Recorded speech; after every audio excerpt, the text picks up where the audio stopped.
Muy bien, los invito a abrir sus Biblias en Romanos capítulo 7. Nuestro texto para el día de hoy es desde el versículo 7 hasta el versículo 25. Un texto muy importante, pero a la vez muy polémico. Vamos entonces a leer las Sagradas Escrituras. Romanos capítulo 7, del 7 al 25. Esta es la palabra de Dios. ¿Qué diremos pues? ¿La ley es pecado? En ninguna manera. Pero yo no conocía el pecado sino por la ley. Porque tampoco conociera la codicia si la ley no dijera no codiciarás. Mas el pecado, tomando ocasión por el mandamiento, produjo en mí toda codicia, porque sin la ley el pecado está muerto. Y yo sin la ley vivía en un tiempo, pero venido el mandamiento el pecado revivió y yo morí. Y hallé que el mismo mandamiento que era para vida a mí me resultó para muerte, porque el pecado, tomando ocasión por el mandamiento, me engañó y por él me mató. De manera que la ley a la verdad es santa y el mandamiento santo, justo y bueno. Luego lo que es bueno vino a ser muerte para mí en ninguna manera, sino que el pecado, para mostrarse pecado, produjo en mí la muerte por medio de lo que es bueno, a fin de que por el mandamiento el pecado llegase a ser sobremanera pecaminoso. Porque sabemos que la ley es espiritual, mas yo soy carnal, vendido al pecado. Porque lo que hago no lo entiendo, pues no hago lo que quiero, sino lo que aborrezco, eso hago. Y si lo que no quiero, esto hago, apruebo que la ley es buena. De manera que ya no soy yo quien hace aquello, sino el pecado que mora en mí. Y yo sé que en mí, esto es, en mi carne, no mora el bien. Porque el querer el bien está en mí, pero no el hacerlo. Porque no hago el bien que quiero, sino el mal que no quiero, eso hago. Y si hago lo que no quiero, ya no lo hago yo, sino el pecado que mora en mí. Así que queriendo yo hacer el bien, hallo esta ley, que el mal está en mí. Porque según el hombre interior me deleito en la ley de Dios, pero veo otra ley de mis miembros, que se rebela contra la ley de mi mente, y que me lleva cautivo a la ley del pecado que está en mis miembros. Miserable de mí, ¿quién me librará de este cuerpo de muerte? Gracias doy a Dios por Jesucristo, Señor nuestro. Así que yo mismo con la mente sirvo a la ley de Dios, más con la carne a la ley del pecado. El contexto de nuestro pasaje está en la sección sobre la santificación. Ya vimos que la santificación es un gran beneficio de la expiación. En esta sección y en secciones anteriores, Pablo ha hecho declaraciones acerca de la ley que han sido malentendidas por los judíos, quienes terminan difamándolo, diciendo que Pablo enseña contra la ley. Por tanto, él debe defenderse de tales acusaciones. Incluso los creyentes de origen judío de la iglesia de Roma debieron haber estado muy confundidos con las declaraciones que Pablo hace acerca de la ley. Y por eso es que es necesaria una defensa sobre lo que él piensa, Pablo, acerca de la ley. En este punto, él hace su defensa.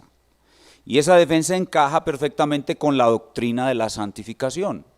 Pues la ley tiene un grandísimo papel, tanto en conducir al hombre a la salvación, en la que recibe una santificación inicial, como en guiarlo posteriormente en su proceso de santificación progresiva, después de ser salvado.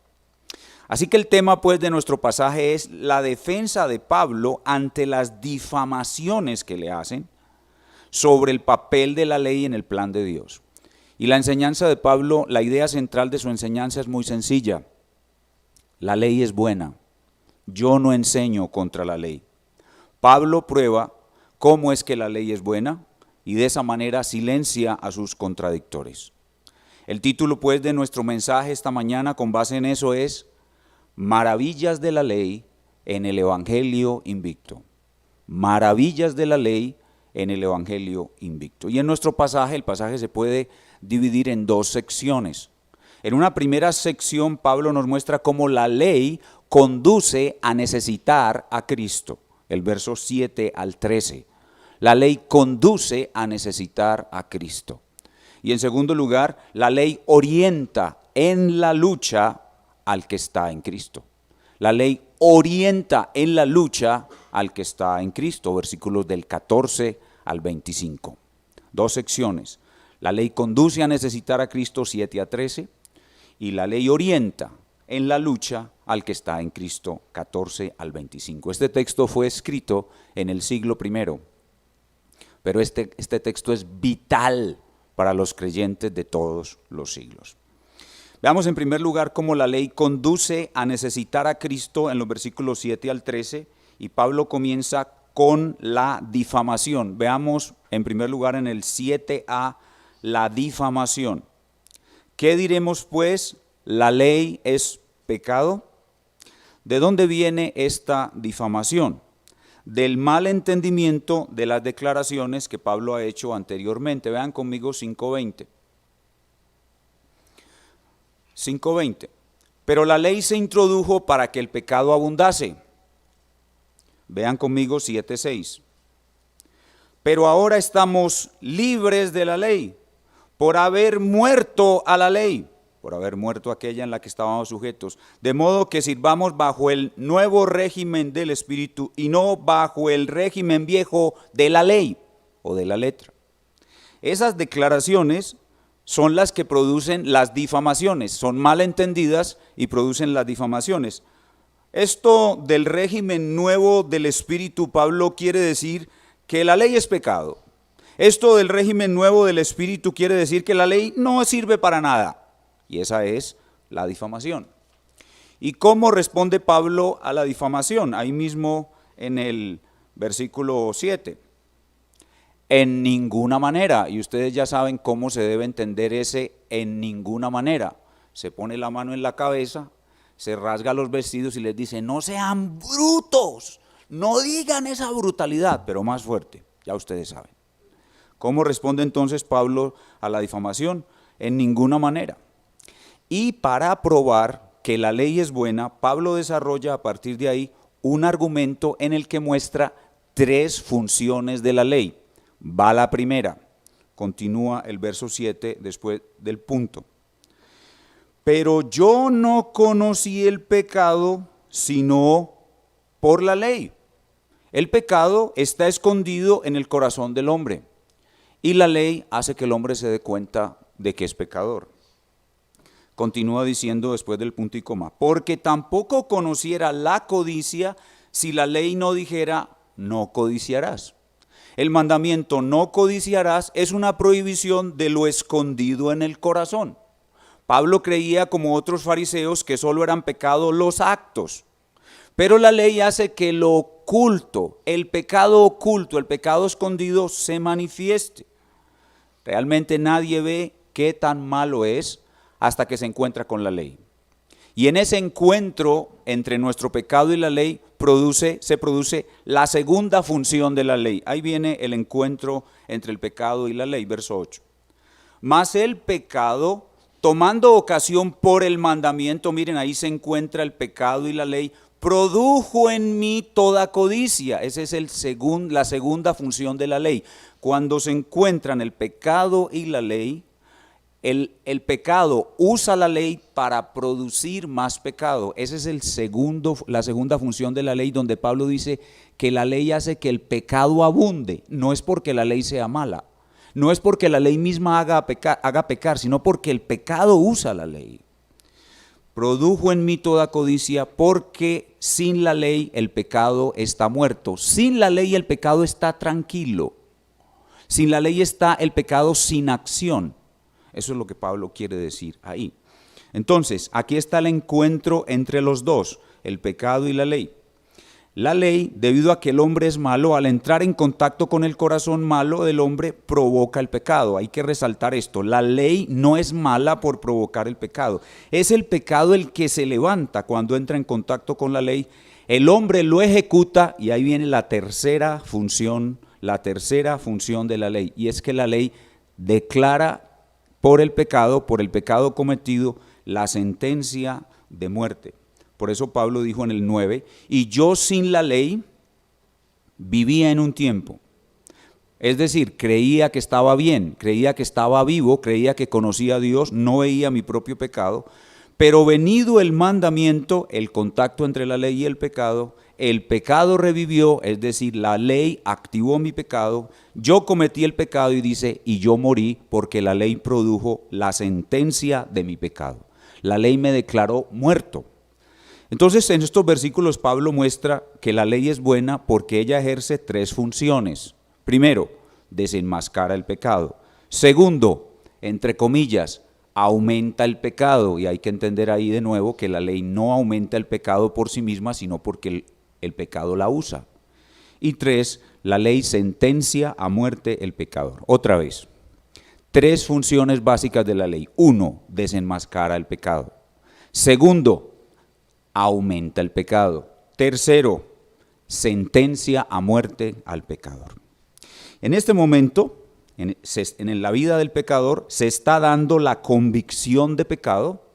El pecador está entendido del juicio de Dios, la muerte, la condenación eterna, y si el Espíritu Santo está obrando sobre él, va a traer la regeneración, el arrepentimiento y la fe. Y de esta manera Pablo está probando que la ley es buena, porque le permite al hombre, bajo la acción del Espíritu Santo, hacer un enorme descubrimiento. Versículos 10 y 11. Y hallé, ahí está el descubrimiento, hallé que el mismo mandamiento que era para vida, noten que Pablo una y otra vez insiste que la ley es buena, el mandamiento es para vida, o sea, la ley es buena, no me calumnien, no digan que yo digo que la ley es mala, lo va a repetir por todo el pasaje, la ley es buena, el mismo mandamiento que era para vida, a mí me resultó para muerte. Pero no porque la ley en sí misma me mató, sino porque al entrar en contacto el pecado y la ley, el pecado usa la ley, me lleva a pecar y enseguida la ley declara mi muerte espiritual. Entonces cuando dice a mí me resultó para muerte, está diciendo que la ley es ese instrumento que usa el pecado. No es que la ley nos mata, no, el que nos mata es el pecado y la ley pronuncia la sentencia de muerte. Pero el que nos mata es el pecado, no la ley. Es el mismo pecado que usa la ley. Y en el versículo 13 repite eso mismo, pero con una mayor intensidad. Dicen, miren el 13. Luego lo que es bueno, otra vez, la ley es buena, no me difamen, no digan que yo digo que la ley es pecado, la ley es buena. Hasta este punto ha repetido 3 veces que la ley es buena. Dice, luego lo que es bueno vino a ser muerte para mí. No, en ninguna manera, la ley no es la que me mata. El que me mata es el pecado, y lo explica, dice, sino que el pecado, para mostrarse pecado, produjo en mí la muerte por medio de lo que es bueno. Ven, repite otra vez que la ley es buena, por medio de lo que es bueno, a fin de que por el mandamiento el pecado llegase a ser sobremanera pecaminoso. Esa es otra vez la primera función de la ley. La primera función de la ley nos muestra nuestro pecado, pero no solamente nos muestra nuestro pecado, sino que nuestro pecado es asqueroso, excesivamente pecaminoso. La excesiva pecaminosidad del pecado es lo que el pecador necesita ver para sentirse condenado delante del juicio de Dios, y esa es de la única manera como puede venir a Cristo. Y esa es la primera función de la ley. Así que Pablo repite lo mismo que dijo anteriormente, y para cerrar esta sección él declara que la ley es buena. Verso 12. De manera que a la ley, a la verdad es santa, y el mandamiento santo, justo y bueno. ¿Vieron cuántas veces repitió que la ley es buena? ¿Las contaron? Todo el tiempo está diciendo la ley es buena, no me calumnien, no me difamen. Yo no estoy diciendo que la ley es mala. Y lo pruebo por medio de estas 3 funciones que acabo de enseñar. Repito, 3 funciones de la ley. 1, desenmascara el pecado.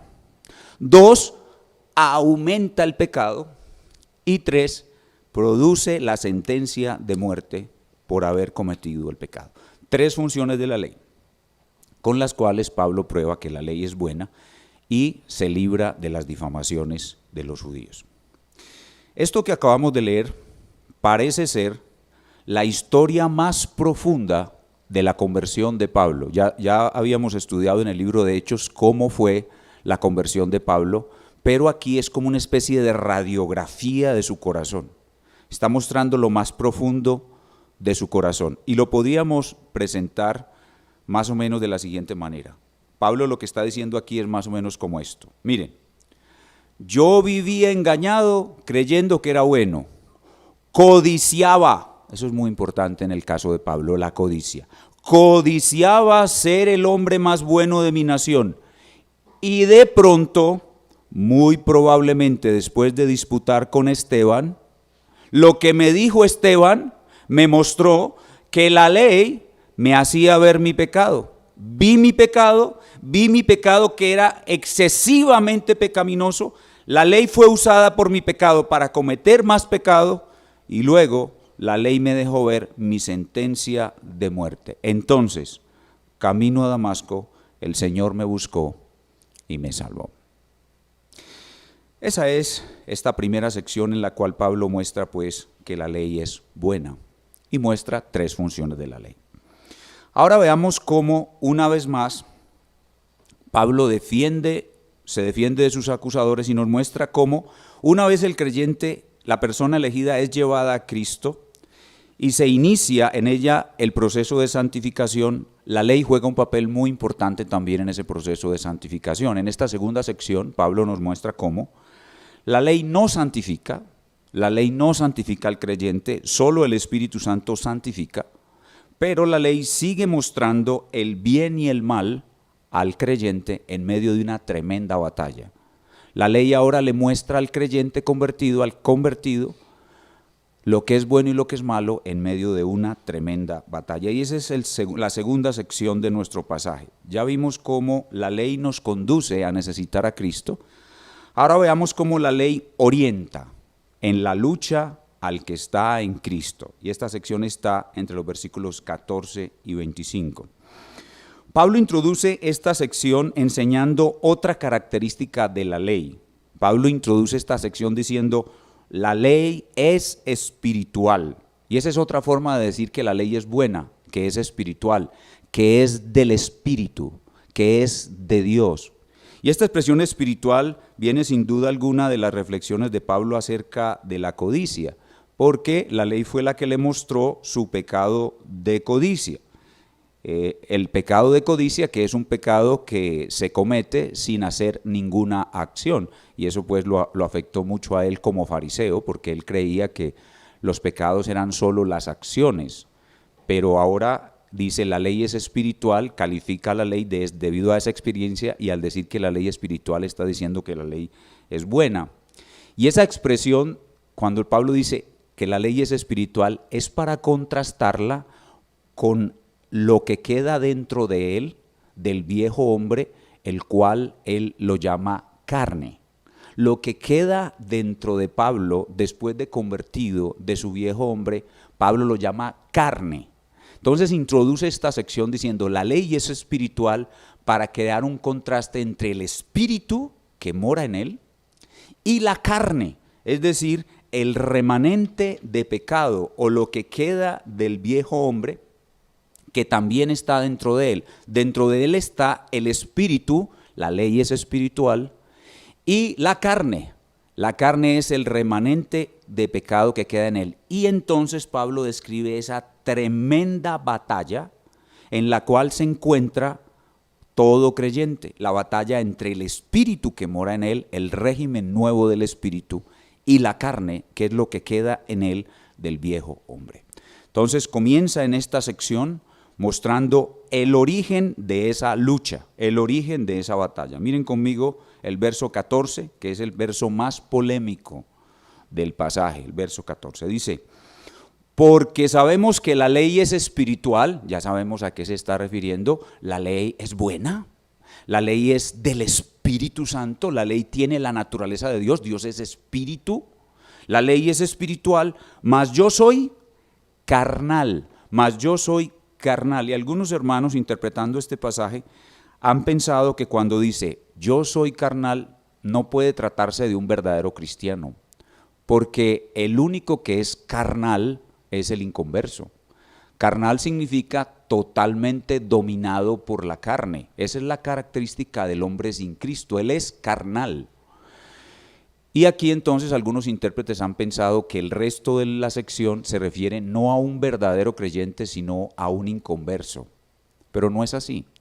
No es así por varias razones, entre otras, que en Romanos capítulo 6, Pablo ya mostró que el verdadero creyente es libre del pecado, ya no es esclavo del pecado y ya no está en la carne. Sin embargo, Pablo fue tan impactado con el haber visto la excesiva pecaminosidad de su pecado que hace estas declaraciones a manera de exageraciones.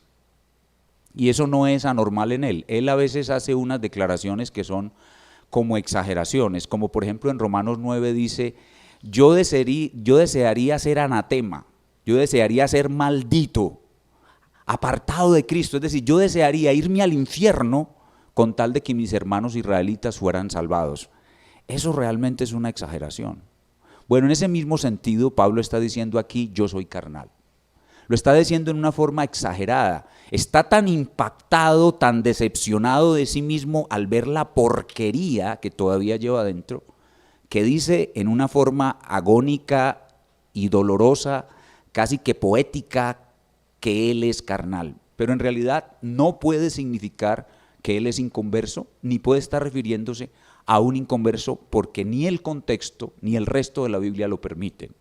Entonces cuando él dice yo soy carnal, está diciendo yo todavía tengo un pecado remanente muy fuerte, y como es tan fuerte, entonces exagera y dice yo soy carnal.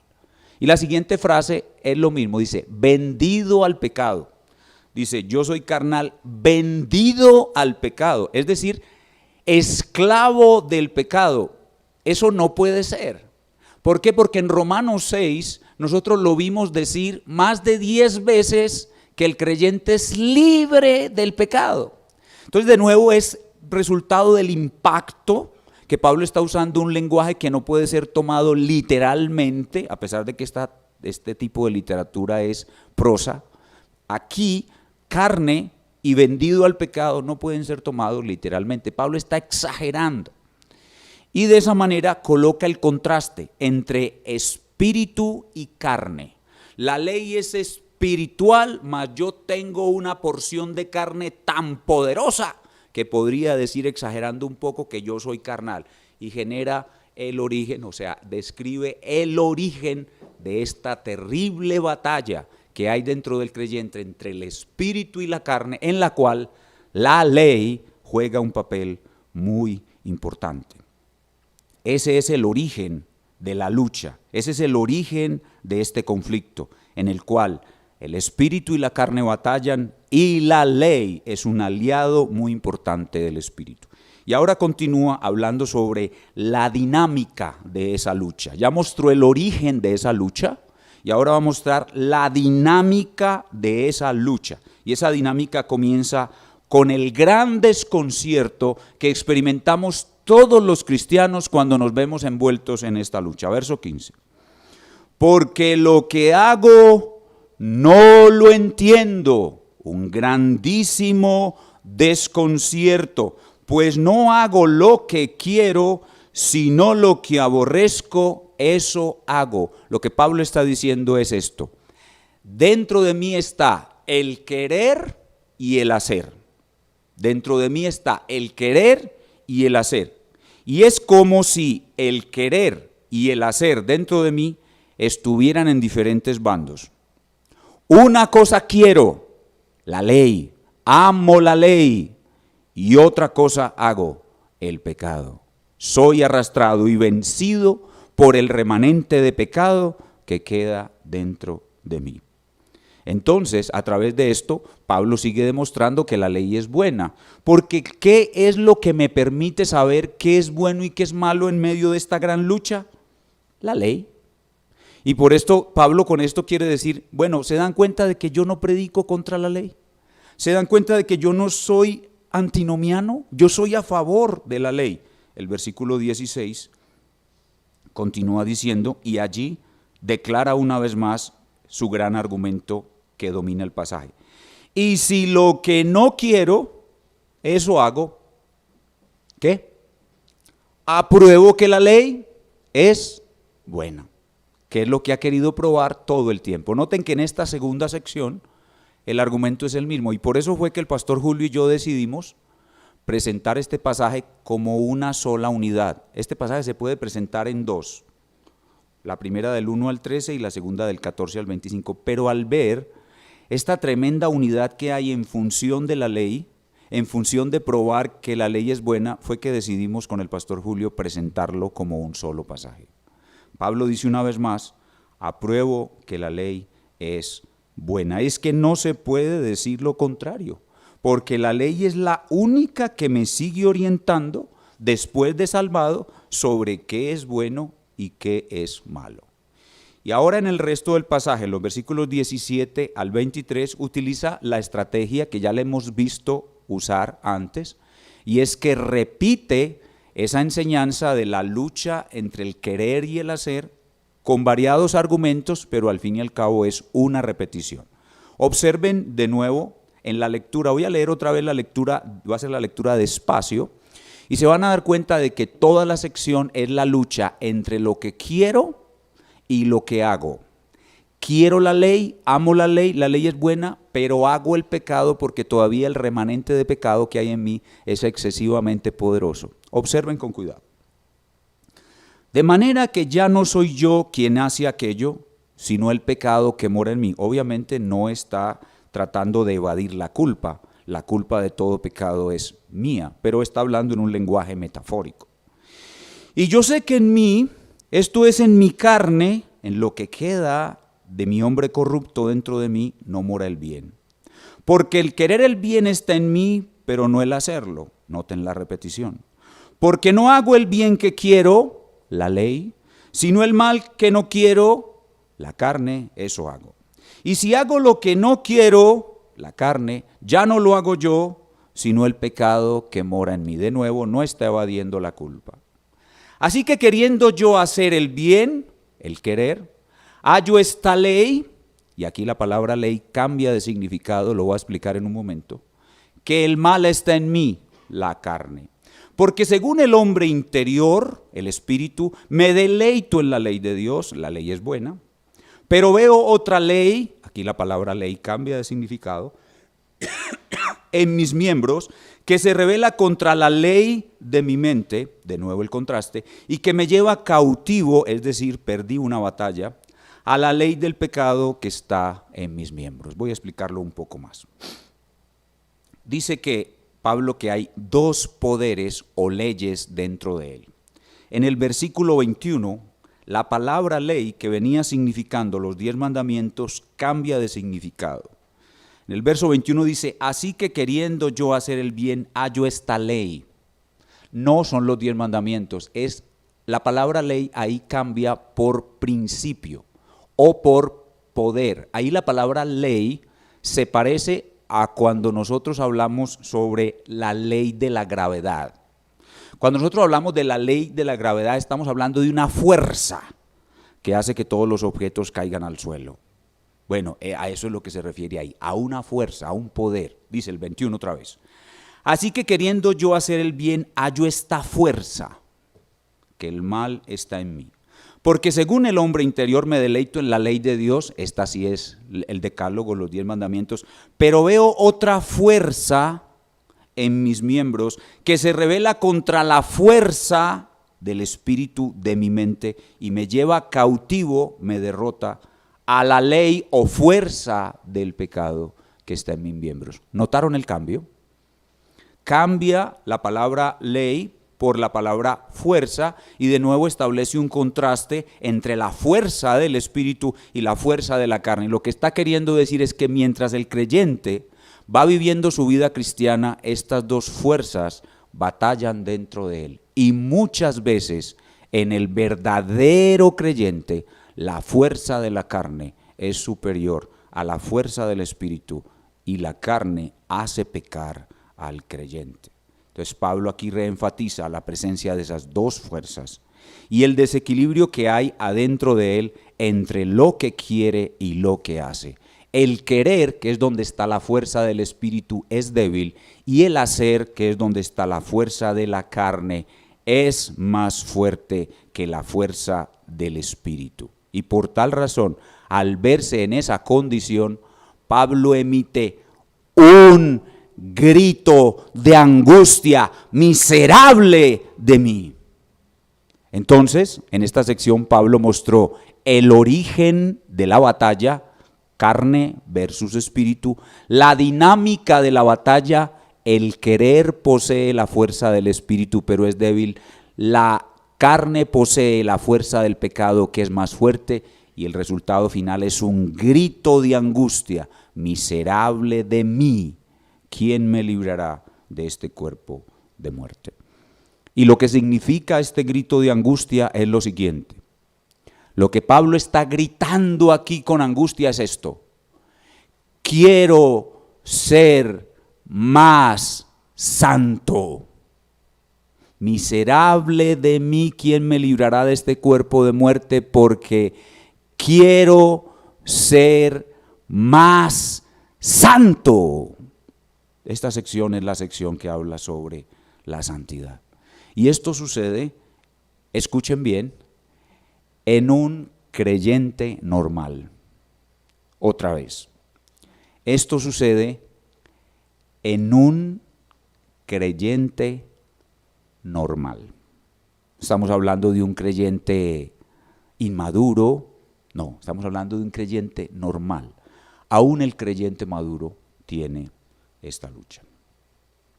Pero no podemos dejar esto así. Tenemos que preguntarnos, ¿quién libra al creyente de esta lucha? Y la respuesta es: solo Cristo. ¿Y cuándo libra Cristo al creyente de esta lucha? Y escuchen bien, hermanos. ¿Cuándo libra Cristo al creyente de esta lucha? Escuchen bien. Con la muerte. Solo con la muerte. Hasta antes de tu muerte, hermano querido, hermano guerrero, estarás en esta lucha. Pero antes de la muerte podrás tener victoria. No cesará la lucha, pero tendrás victoria. ¿Y dónde está la victoria? En el verso 25. Gracias doy a Dios. Noten que Pablo está dando gracias por ese estado, está en un estado de una batalla terrible, está en el estado de un guerrero en medio de una horrible guerra, y aún Pablo está diciendo: gracias, gracias Señor. ¿Por qué? Porque ya no estoy en el infierno, prefiero estar en esta batalla que en el infierno. Gracias doy a Dios por Jesucristo, Señor nuestro. Ahí está la victoria. La victoria está solo en Él. ¡Ojo! No en la ley, en Cristo. La victoria no está en la ley. ¡Ojo los legalistas! La victoria no está en la ley, está en Cristo. Solo Cristo por su Espíritu santifica. La ley no santifica. Cristo por su Espíritu santifica. Y sobre la victoria nos va a hablar el pastor Julio en la próxima sección, en el capítulo 8. Pero para cerrar, no nos podemos quedar con un grito de angustia. Tenemos que pasar de alguna manera ese grito de angustia. Así que vamos a pasarlo recordando las palabras del apóstol Pablo en Filipenses 1:6. Que el que comenzó la buena obra en nosotros, que fue meternos en esta horrible batalla, la perfeccionará. O sea que nos hará guerreros, valientes, victoriosos del Señor. La perfeccionará, no cobardes, pusilánimes, caídos, sino victoriosos. La perfeccionará.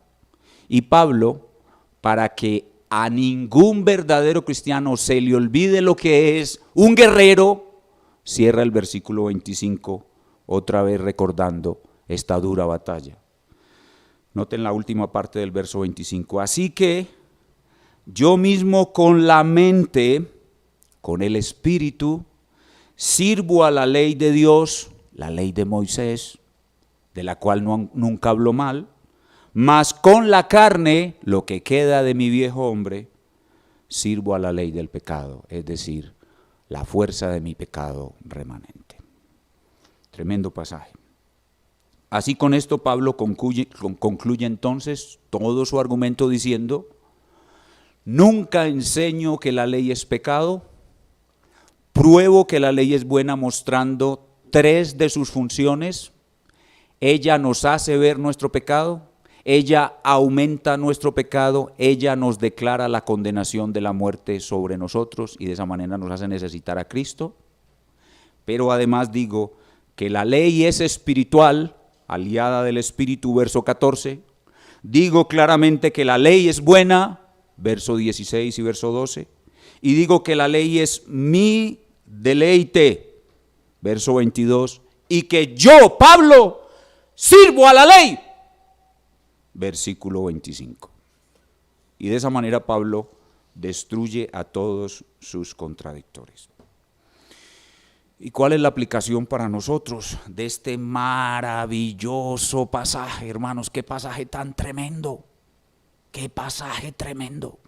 ¿Cuál es la aplicación? La primera aplicación es que, hermanos, debemos estar seguros de aquí en adelante que esta tremenda batalla y este camino recorrido por el apóstol es la experiencia normal de un verdadero creyente. Esta es la experiencia normal. Pastor, ¿es la experiencia normal que la fuerza del hacer, o sea, el pecado remanente, venza la fuerza del querer, es decir, la ley del Espíritu?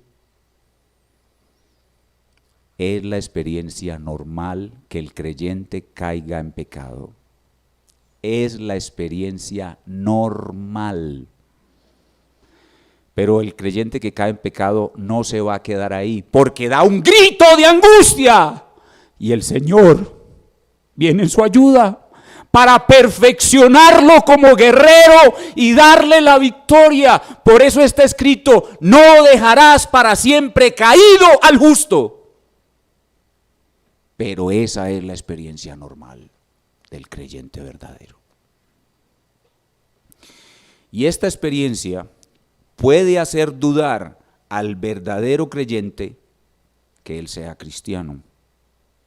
¿Cómo saber en medio de esta lucha si soy un verdadero cristiano? Escuchen bien, mis hermanos. La presencia de la lucha testifica a favor de que eres un verdadero cristiano. Y en medio de esa lucha tú puedes ver tres cosas en tu propio corazón que te atestiguan que eres un verdadero cristiano a pesar de la lucha. Uno, un deseo de ser perfecto. El verdadero creyente tiene un deseo de ser perfecto y a pesar de que cae en pecado, el deseo de ser perfecto continúa ahí, y aunque nunca lo alcance de este lado del cielo, el deseo de ser perfecto continúa allí. Jesús dijo: sed pues perfectos, como vuestro Padre que está en los cielos es perfecto. En segundo lugar, cuando tú eres un verdadero cristiano y caes en pecado, tu instinto natural, aunque a veces por la mala instrucción, los creyentes que pecan caen en depresiones o cosas por el estilo, la reacción de un verdadero creyente, de un verdadero guerrero, la palabra creyente debería ser sinónimo de guerrero, es volver a la batalla. Sabes que eres un verdadero creyente porque después de que caes, siempre vuelves a la batalla. Siempre. Como está escrito: el que persevere hasta el fin, ese será salvo. El creyente verdadero persevera. Lo hieren, pero se para más bravo. Se para más fuerte. Se para más sabio, ya no cae otra vez en ese mismo pecado. Sabes que eres un verdadero creyente porque a pesar de que caíste, en ti está el grito de angustia. El grito de angustia es el dolor que te produce el pecado y eso marca la vida de un verdadero creyente. El grito de angustia es el arrepentimiento. verdadero. Si yo doy el grito de angustia, significa que amo la ley, que amo a Cristo, que soy un verdadero creyente. Y si permanezco guiado por esos 3 deseos de mi corazón, de ser perfecto, de perseverar, volver a la guerra y de ser más santo porque doy el grito de angustia, yo voy a regresar a la lucha, voy a usar más los medios de gracia, voy a conocer mejor el indicativo, recuerden lo que vimos la enseñanza anterior, voy a conocer mejor el indicativo, voy a citar la palabra de Dios en mi mente. Esta guerra no es como enseñan algunos en el siglo XX y XXI, que es una guerra contra los demonios que se paran en los montes y que hay que decir los nombres de los demonios y reprender a los demonios. No, esta es una guerra mental. Esto es una guerra en la mente y lo que hay que hacer es atacar el pensamiento de la carne con la escritura, citando la escritura. Un escrito está, hace huir al enemigo. Si yo permanezco en los medios de gracia, si yo crezco en el conocimiento del indicativo, si yo aprendo a usar la escritura como espada y escudo para hacer huir al enemigo, ¿qué va a pasar con esta guerra? Que el pecado va a disminuir en intensidad, el pecado va a disminuir en frecuencia y el arrepentimiento va a ser cada vez más rápido y más efectivo. Y voy a poder lograr pisarle la cabeza a ese pecado horrendo, como Cristo pisó la cabeza de Satanás. Voy a pisar ese pecado y entonces viene el otro pecado para que te enfrentes con él. Eso va a pasar en esta lucha. Y siempre vas a tener que tener tu espada lista, tu escudo listo, tu casco puesto y la actitud de un guerrero. Hermanos, nosotros somos guerreros y tenemos una batalla y tenemos un futuro. ¿Cuál es nuestro futuro? Entrar a la tierra prometida. Por eso fue que los israelitas destruyeron a todos los cananeos, porque Dios había establecido que les daría la tierra prometida. Nosotros hoy también batallamos con nuestros cananeos internos y tenemos que derrotarlos. La victoria es segura. Nosotros venceremos a nuestros pecados. Nosotros entraremos en la tierra prometida. Porque Cristo es nuestro capitán. Él adiestra mis manos para la batalla. Él me enseña a usar el escudo, la espada, el arco. Él me hace un guerrero formidable. Él te hace un guerrero formidable. ¿Eres tú un guerrero en las huestes del Señor? ¿Has aprendido a pelear esta batalla? ¿O eres un cobarde dominado por tus pecados? Debes reflexionar sobre esto. Saber qué tipo de vida es la que debes tener. La vida de un guerrero. Que Dios confirme hoy los corazones de todos los que hemos sido salvados por Él en esta batalla y nos perfeccione. Nos enseñe a usar nuestras armas, entre ellas la ley, que nos dice lo que es bueno, porque la ley es buena. Oremos. Espíritu Santo, gracias. Gracias, Señor, por no dejarnos a oscuras acerca de la salvación que hemos recibido. Gracias por mostrarnos cómo es la vida que debemos vivir desde aquí hasta la muerte. Danos la fuerza para ser guerreros extraordinarios y llévanos a derrotar a todos nuestros enemigos hasta el día de nuestra muerte. Y cuando venga la muerte, bendita muerte, el fin de la batalla, pasemos a estar con nuestro gran general, el Señor Jesucristo, y ser galardonados por Él, pues fuimos excelentes soldados de su ejército.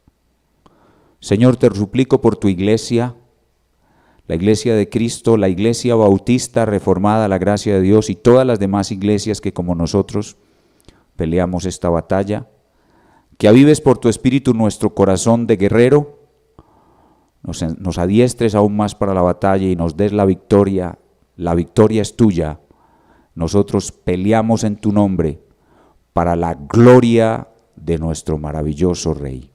Gloria a Cristo nuestro Rey, victoria sea dada a Él. Honor y victoria solo a nuestro Rey. Por Cristo nuestro Rey, vamos a la guerra a vencer. En su nombre te oramos. Amén.